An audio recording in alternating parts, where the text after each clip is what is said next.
સુરત મહાનગરપાલિકાની ચૂંટણીમાં કોંગ્રેસ બાદ આમ આદમી પાર્ટી દ્વારા પોલીસ પર ગંભીર આક્ષેપો કર્યા છે અને ભાજપ દ્વારા પોલીસ અને ગુંડાઓને મોકલી ઉમેદવારોને તોડવાનો પ્રયાસ કરતા હોવાનો આક્ષેપ કરાયા છે। સુરતમાં પોલીસ પર આ વખતે સ્થાનિક સ્વરાજની ચૂંટણીના ગંભીર આક્ષેપો કરાઈ રહ્યા છે। સુરત મહાનગરપાલિકા ચૂંટણીમાં કોંગ્રેસ બાદ આમ આદમી પાર્ટી દ્વારા સુરત પોલીસ પર ગંભીર આરોપ લગાડવામાં આવ્યા છે।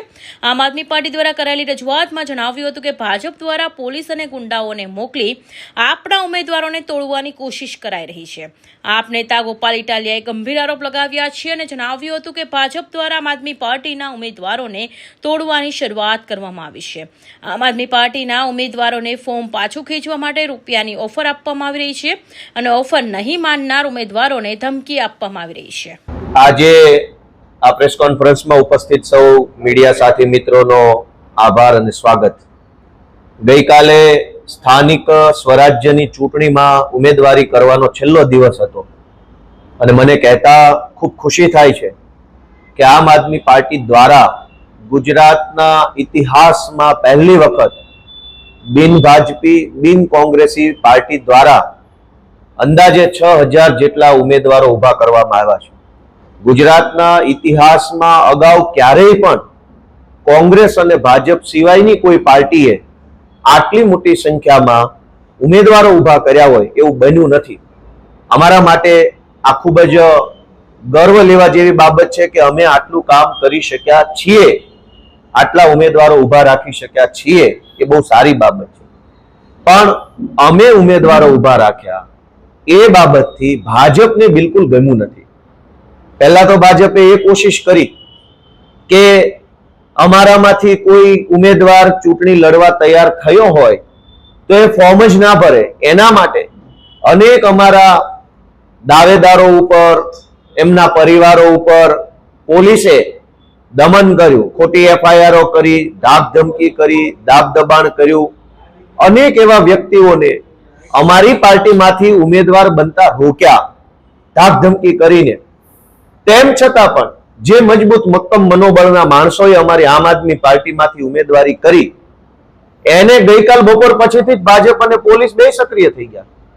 અમારા અનેક ઉમેદવારોને પોલીસે રૂબરૂમાં જઈને પોલીસ સ્ટેશનોમાં બોલાવીને ધાક ધમકી કરી છે કે તમે આમ આદમી પાર્ટીમાંથી ફોર્મ પાછું ખેંચી લો, નહીં તો તમને દારૂના અને લૂંટના અને બળાત્કારના ખોટા કેસોમાં ફસાવી દઈશું। આ કેવી વાત થઈ? અને એમાંય પોલીસ આ ધંધા કરશે ગુજરાતમાં? મારી પાસે રેકોર્ડિંગ છે, મેં પાર્ટીમાં સૂચન કર્યું છે કે બધા જ મીડિયા મિત્રોના વોટ્સએપમાં આ રેકોર્ડિંગ આપી દેવામાં આવે કે કેવી રીતે પોલીસ, બુટલેગર અને ભાજપના માણસો ત્રણેય ભેગા મળી અમારા ઉમેદવારો ઉપર હવે દબાણ બનાવે છે કે ફોર્મ પાછું ખેંચી લો। પહેલા તો ભાજપના માણસો એવું કે તમે બોલો કેટલા પૈસા જોશે, પૈસા આપે અને વાત પતી જાય તો ઠીક છે, પણ જે અમારા ઉમેદવારો એમ કહે છે કે પૈસા લેવાના નથી, અમે તો કટ્ટર ઈમાનદાર માણસો છીએ, અમે તો બદલાવ માટે આવ્યા છે, તો એને પોલીસથી ડરાવવામાં આવે છે। અને પોલીસે આ અભિયાન હાથ ઉપર લીધું છે કે આમ આદમી પાર્ટીના ફોર્મ જે ઉમેદવારોના ભરાઈ ગયા છે એ ઉમેદવારોને ડરાવી ધમકાવી ખોટા કેસમાં ફસાવાની ધમકી મારી અને ફોર્મ પાછું ખેંચી લે। શા માટે આવું? 30 વર્ષથી કહેવાતા વિકાસની વાતો કરનારા લોકોએ અમારી જેવી સામાન્ય નાની પાર્ટી એક ફોર્મ ભરે અને ચૂંટણીમાં ઊભી રહે એનાથી શું તકલીફ પડે છે? બહુ તો શું થશે, અમે હારી જઈશું। પણ ભાજપને કેમ એવી તકલીફ પડે છે કે અમારા ફોર્મ પાછા ખેંચાવા પડે? અને વાત તો ત્યાં સુધી મળી છે, સરકારી તંત્રમાં પણ અનેક સારા માણસો નોકરી કરે છે, સંનિષ્ઠ ઈમાનદાર માણસો નોકરી કરે છે। એમણે અમારું ધ્યાન દોર્યું છે કે ભાજપ આવતીકાલે ખૂબ મોટી સંખ્યામાં આમ આદમી પાર્ટીના ઉમેદવારોના ફોર્મ રદ થાય એ માટે એમના લાગતા વળગતા મળતિયા ટાઈપના જે કાંઈ પણ લોકો હોય એને કામે લગાડ્યા છે। નાની ભૂલો કાઢવી, ગોપાલ ઇટાલિયામાં રસવા વાળું ઈ છે, દીર્ઘ ઈ નથી, કુમારની અંદર દીર્ઘ કુ છે, રસવા વાળું કુ નથી, દિનેશને બદલે દિલેશ લખ્યું છે।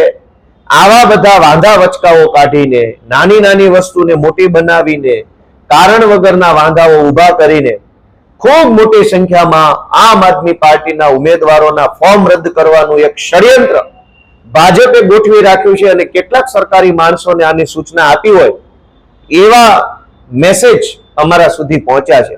કેટલાક સારા માણસોએ અમારું ધ્યાન દોર્યું છે। ભાજપની અંદર ઘણા બધા મિત્રો છે જે આવા બધા કૂડ કપટને પસંદ નથી કરતા. ભાજપના હોદ્દેદારોમાં ઘણા એવા માણસો છે જે આટલી નિમ્ન કક્ષાની રાજનીતિને પસંદ નથી કરતા. એમણે ભાજપના ઘણા માણસોએ મારું ધ્યાન દોર્યું વ્યક્તિગત ફોન કરીને કે ગોપાલભાઈ તમારી મહેનત બહુ સારી છે, પણ અમારી એટલે કે ભાજપ પાર્ટી વાળા લોકો આ નિમ્ન કક્ષાનું કૃત્ય કરવા જઈ રહ્યા છે, તમે જરાક સાવધાન રહેજો. મારી અમારા તમામ ઉમેદવારોને, ગુજરાતભરના લોકોને, સૌ જાગૃત નાગરિકોને એક વિનંતી છે કે જાગતા રહેજો, નજર રાખજો.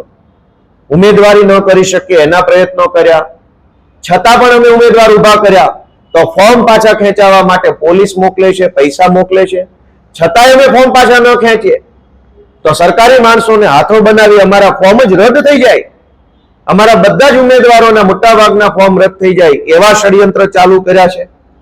મને એ કહેતા બહુ દુઃખ થાય છે કે 30 વર્ષથી વિકાસની વાતો, ગુજરાતને સમૃદ્ધ બનાવ્યું ને આગળ લઈ આવ્યા ને આવું બધું કર્યું હોય તો પછી તમારે ભાજપ વાળાએ આવા ધંધા કેમ કરવા પડે છે? ફોર્મ રદ કરાવવાના ધંધા કેમ કરવા પડે છે? તમને તમારા કરેલા કામ ઉપર, તમારા સરકાર ઉપર ભરોસો હોય તો ચેલેન્જ ફેંકવી જોઈએ ગુજરાત ભાજપના પ્રદેશ પ્રમુખે અમને કે આમ આદમી પાર્ટી હોય એટલા ઉભા રાખી દે, બધા નરવી દઈશું. એવી ચેલેન્જ નથી મારતા, પણ અમારા માણસોને ફોર્મ ન ભરાય, ફોર્મ કાચા ખેંચી લે એના માટે ધમકી મારે છે. મેં અમારા એક ઉમેદવારનો ઓડિયો કે કેવી રીતે પોલીસે, ભાજપે અને કોંગ્રેસના માણસો પણ આમાં સામેલ છે, કેવી રીતે આ આખું ષડયંત્ર છે એનો એક ઓડિયો મેં બધા મીડિયા મિત્રોના ગ્રુપમાં મોકલ્યો છે. મારી અમારા સૌ આમ આદમી પાર્ટીના કાર્યકર્તાઓને વિનંતી છે કે ભાઈઓ, બહેનો, અમારા યુવાનો, હજર બમ રહેજો. લડાઈ ખૂબ લાંબી છે.